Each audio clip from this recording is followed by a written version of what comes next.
दिए में जो फूल बत्ती लगती है, गोल बत्ती लगती है, गोल वाली, ये बत्ती हमेशा कोई विष्णु भगवान की पूजन कर रहे हो, शिव जी की पूजन कर रहे हो, कोई अन्य देवता का अगर आप स्मरण कर रहे हो तो गोल बत्ती लगाई जाती है। भगवान के मंदिर में पूजन कर रहे हो तो गोल बत्ती लगाएं। लंबी बत्ती, लंबी वाली जो बत्ती होती है लक्ष्मी की पूजन में, देवी पूजन में, जितनी भी माताओं की आप पूजन करोगे, जितनी भी देवियों का आप स्मरण करोगे, उसमें लंबी बत्ती का प्रमाण है। पितरों की पूजन में लंबी बत्ती का प्रमाण है। पितरों को कभी गोल बत्ती नहीं लगती। आप मटके के पास में, परिंदे के पास में, जल के पात्र के पास में कोई भी अगर दिया लगाएंगे तो वहां गोल बत्ती रखकर लगाएंगे तो घर में लक्ष्मी नहीं टिकेगी। कई लोग कहते हैं कि परिंदे के पास, मटके के पास में, पानी के स्रोत के पास में जहां जल भरते हैं, ठंडा रखते हैं, टंकी रखते हैं, वहां पर मटके के पास बत्ती लगाओ, दिया लगाओ, पितर शांत रहेंगे। तो पितरों को शांत करो, मना नहीं है, पर दिया लगाने का नियम है कि पितरों को अगर आप दिया लगा रही हो मटके के पास, परिंदे के पास, या अमावस्या के दिन पितरों के लिए अगर दीप लगा रही हो तो गोल बत्ती अगर लगाओगी तो कार्य कभी सफल नहीं होगा। धन आएगा जाएगा, टिकेगा नहीं। इसलिए पितरों के लिए अगर दिया लगाना है, पूर्वजों के लिए दिया लगाना है, पितरों के लिए अगर दीप लगाना है तो लंबी बत्ती लगाइए। लंबी बत्ती मारा, लंबी बत्ती का प्रमाण हमारे यहां शास्त्र का, गोल बत्ती का। और सुंदर चरित्र कहा, यदि आपके जीवन में बहुत ज्यादा लक्ष्मी से तकलीफ है, कष्ट बहुत ज्यादा है, या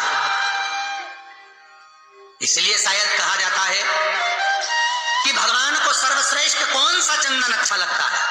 आपको पहले भी कथा में कहा, आगरा की कथा अगर किसने सुनी होगी तो उसमें वर्णन किया, भगवान को सर्वश्रेष्ठ चंदन कौन सा, भगवान को सर्वश्रेष्ठ चंदन कौन सा प्रिय है। वो कौन सा चंदन है जो भगवान विष्णु को लगाएं, राम को लगाएं, कृष्ण को लगाएं। वो कौन सा चंदन है जो श्री हरि को लगाया जाए। तो जीते जी भगवान विष्णु एक बार गले लगाते हैं, उसको कहते हैं हरि चंदन। कौन सा चंदन है? हरि चंदन। हरि चंदन बाजार में नहीं मिलेगा, हरि चंदन आपको बनाना पड़ेगा। कैसे बनाना है? तुलसी जब सूख जाए उसकी जड़ को निकाल लिया जाए, वो जड़ को पानी में धो लिया जाए, धोने के बाद उसको सिलवट्टे पर, पत्थर पर घिसा जाए और घिसकर उसमें थोड़ा सा कुंकू, रोली डालकर तैयार कर कर जो भगवान विष्णु के मस्तक पर, कृष्ण राम के मस्तक पर लगा देते हैं और उसकी एक बिंदी अपने हृदय पे लगा लेते हैं। जीते जी भगवान एक बार उसको गले लगाते ही हैं। हरि चंदन प्रियता।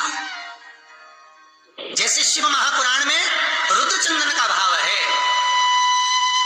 शिव महापुराण में रुद्र चंदन का प्रमाण दिया जाता है। अगर आपने लिंग पुराण पढ़ी हो तो उसका 5वां स्कंद अवश्य पढ़िएगा मारा, और शिव महापुराण अगर पढ़ रहे हो तो उसका कुमार खंड पढ़िएगा जिसमें रुद्र चंदन का प्रमाण है। रुद्र चंदन कैसा, रुद्र चंदन का प्रमाण कैसा? तो महाराज कहा, चंदन घिसकर, पीला चंदन घिसकर उस चंदन को 3 मुखी रुद्राक्ष पर लपेट लिया जाता है। 3 मुखी रुद्राक्ष पर उस चंदन को लपेटा जाता है। लपेटोगे उसके बाद उसको ऐसा गोल करोगे तो एकदम चिकना हो जाए, एकदम चिकना, ठीक है, एकदम चिकना हो जाए। और उस चंदन को आप शिवरात्रि के दिन, और कोई से भी महीने की शिवरात्रि, किसी भी महीने की हो, सब फलदायी होते हैं। अगर आप पंचांग में देखेंगे तो शिवरात्रि लिखी हुई आती है, हर महीने शिवरात्रि पड़ती है। किसी भी महीने की शिवरात्रि पर रुद्र चंदन अर्थात जो चंदन का आपने 3 मुखी रुद्राक्ष में लेपन करा है, उसका गोला बनाया है, वो चंदन अच्छा मोटा मोटा कर लेना, अच्छा बढ़िया, ऐसा नहीं थोड़ा बहुत ही लगा, पूरा रुद्राक्ष दिखना नहीं चाहिए। पूरा लपेट कर उसको शंकर के शिवलिंग पर ले जाकर रख दीजिए और फिर धीरे धीरे शंकर भगवान का जल अभिषेक करना प्रारंभ कर दीजिए। वो चंदन पूरा धीरे धीरे शंकर के शिवलिंग पर डलना चाहिए। शंकर के मूल मंत्र श्री शिवाय नमस्तुभ्यम का जाप करिए। ये कहलाता है रुद्र चंदन।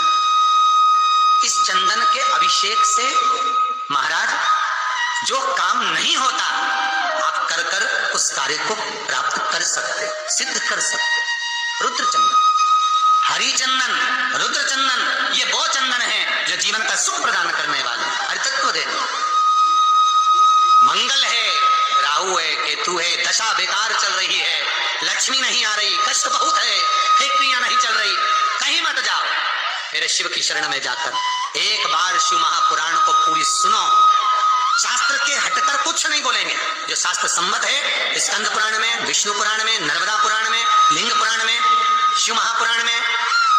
भविष्य पुराण में जितनी जितनी बातें लिखी होती है उसको छाट छाट कर लेकर आते हैं, आपको बता देते हैं कि आप ये कर लो, उससे फायदा मिल जाएगा। कोई ज्योतिषी नहीं, कोई कुछ नहीं, बस केवल भजन करो, शंकर का अनुमोदन करो और विश्वास रखो शंकर पर, तो किसी को 1 रुपया देने की जरूरत नहीं पड़ेगी। भजन करो, विश्वास शंकर पर रखना, जन्म मरण और परण वो दे